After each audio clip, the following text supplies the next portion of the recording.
Hey everybody, Stigliano here, United Martial Arts Center, Warrior Insights. This is a Crescent Kick video for people who needed a little help with their Crescent Kicks. So one, I would always point out that we use a very sharp, crisp chamber in this dojo, so make sure you have good chambers.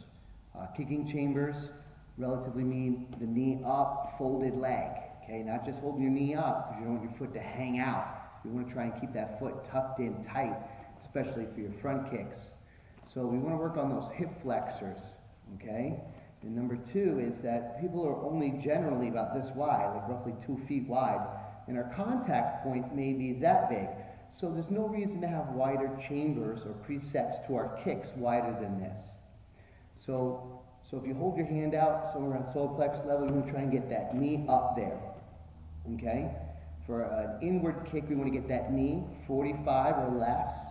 So if this is 90, and 45 right there, 45 right there, that's roughly where we want to get those knees up for our inward kicks. For our outward kicks, I need to bring my right knee to the left 45, my left knee to my right 45. Okay? I have a couple exercises to help you with these kicks, and then we'll go over the kicks more. But remember, no need to go wider than 45 degrees and 45 degrees. Tight kicking chamber. We got to work on it. We want to try and keep our back as straight as possible, especially in training. And then we can see in a very effective, fast, snappy kick when we need it. Alrighty, here we go.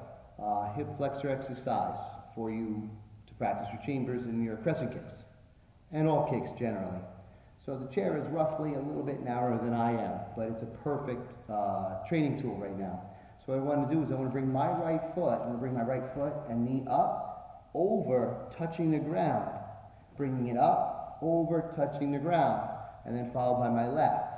Foot up and over, touch, up, over, touch. Up, over, touch, up, over, touch. And I'll keep doing that. This is a little easy for me, so I might put a pad here, and I can stack them up.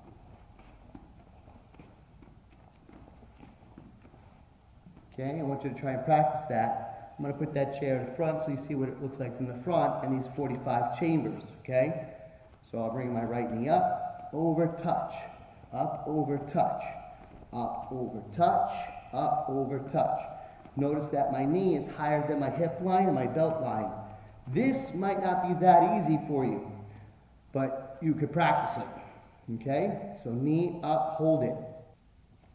Notice that my knee is up and tucked, my leg is tucked. My knee is up, my leg is tucked. Because the way they do the crescent kicks is we snap the foot out and come back, which we'll demonstrate in a second.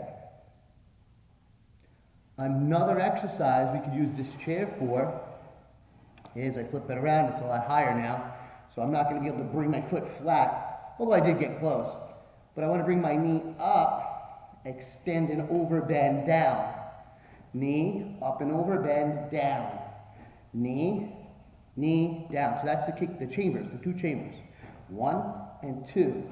1 and 2. Other leg. 1, 2, 1, 2.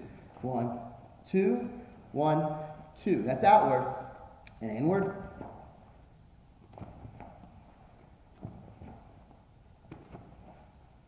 Excellent, okay? So use a chair, use a cone, use a barrel from a kicking bag. The next training tool I'd like to use is either a pool noodle or a paddle.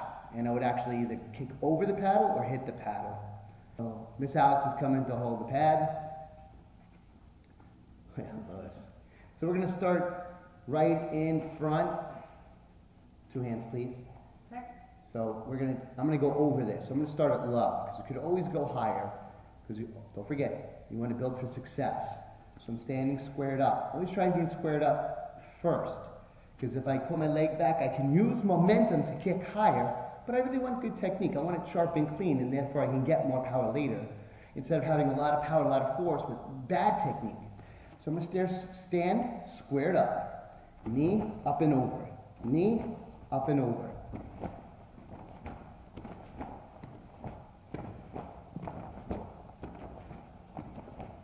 Okay, and that's kicking over it.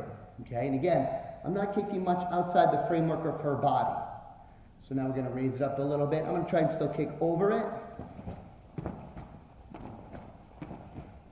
Okay, and as you can see, leading with the knee, leading with the knee. Always leading with the knee, not the foot, not the foot. All right, so now I'm going to pretend it's somebody's face. Okay, and I'm going to Billy Jack this person's face. So knee, kick, knee, kick, knee, kick, knee, kick. In, out, out. And thank you. So one more time straight ahead. Square off your feet, get your leg balanced, make sure you're loosened up, make sure your knees are loosened up. So using the camera stand, the tripod is my 45-degree angles. Knee in, knee out. Knee in, out. In, out, in, out. Here we go. Crescent kicks, 101. Sometimes we just call them inward kicks and outward kicks. Inward kicks, we're hitting with the inner sole of the foot.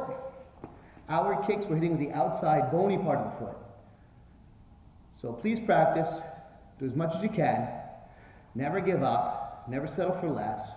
Stretch, and be sharp. Use a mirror. I can't see myself in the mirror right now, and I wish I could, because that would make me adjust my balance, my chambers to technique. Another thing you can practice is on the 45-degree angles, look and point the knee. Look and point the knee. Look and point the knee. Look and point the knee. Okay, that'll help open up the hips a little bit and help you with more power, especially a front kick on angles. But then think about this. The guy's in front of you and you chamber here looking that way. He's off guard. And then wham! Right across his face. So don't forget, martial arts is also the art of deception.